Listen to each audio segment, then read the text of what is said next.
Angelina Hart here, and this is the 5th video in my series which addresses the most frequently asked questions about soulmates, twin souls, and twin flames.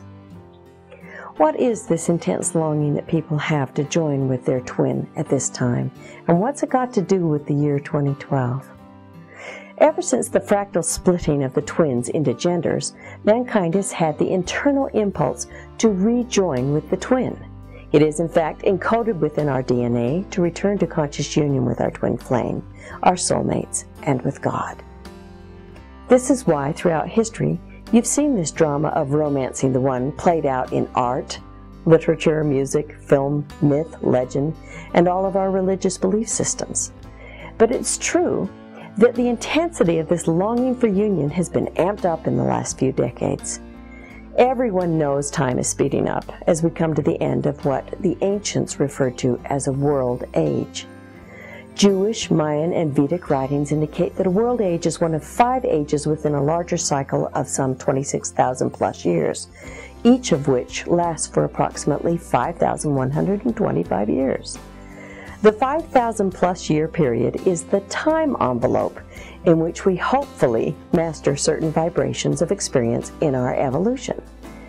It is vibrational in nature and intensifies as we reach a cosmological alignment where our Earth and our solar system arrive at a place in their journey throughout the heavens that marks the energetic end of a certain cycle.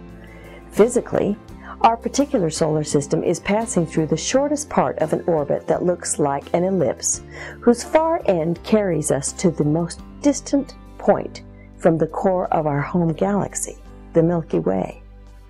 Now, although we are well into this crossover of world ages, it reaches its energetic zenith on December 21st of 2012, according to these ancient writings.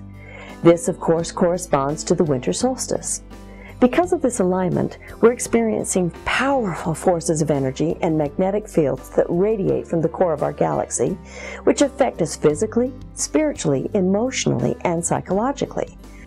This periodic vibrational influence from the galactic alignment has been known throughout history as the return of the light of the Shekinah.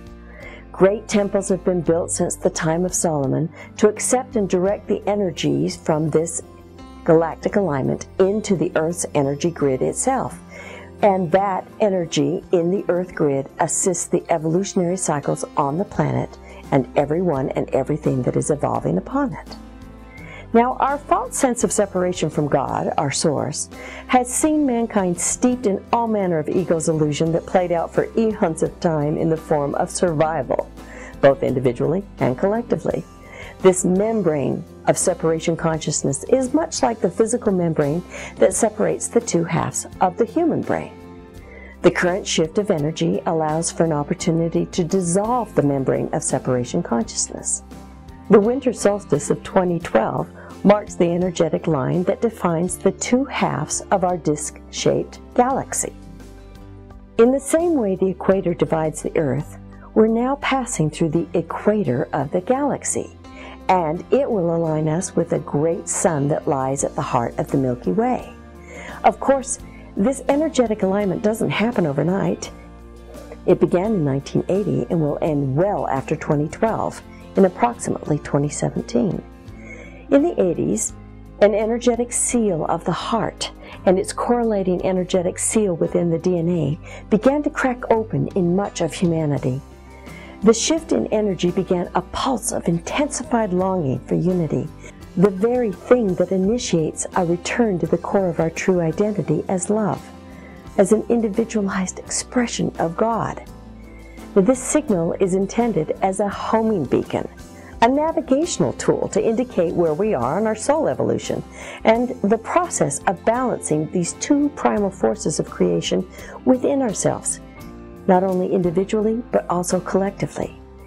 Now, this longing has been interpreted through the lens of ego, and it has catapulted many a soul out of one relationship into another, and into another, seeking completion outside of oneself, frantically searching, or rather hunting, for one ideal mate who will bring blissful joy to their heart. This then became popularized in our culture through books, music, art, film, television, and social media. The idea reached a fevered pitch as internet dating gained popularity shortly after our DNA encoding for the return to at-one-ment was activated. In fact, the dating services promised to align you with your soulmate, and the cry of "Where, oh, where is my soulmate?" or "Where, oh, where is my twin flame?" grew louder and louder. And even this has been in divine order, as we used all these relationships as a catalyst to understand where we are vibrationally. But the caveat in a magnetic universe is that you can only attract what you are, no matter how far and wide you search for your beloved outside of yourself. It can only appear as a symbol before you in another who is reflecting back to you who you are. Period. Searching without will only bring you disappointment after disappointment after disappointment until you align with Source and balance your God self from within. Now, when the symbol of completion appears outside of you, you will be two complete and sovereign beings, not two incomplete beings who fill each other's void. If you're still hungry for more information, there are a total of 22 free videos I offer that answer the most frequently asked questions about soulmates, twin flames, and twin souls. To access the others, just go to www.twinflametruelove.com/freevideos.html, and I'll make sure you get an education unlike any other.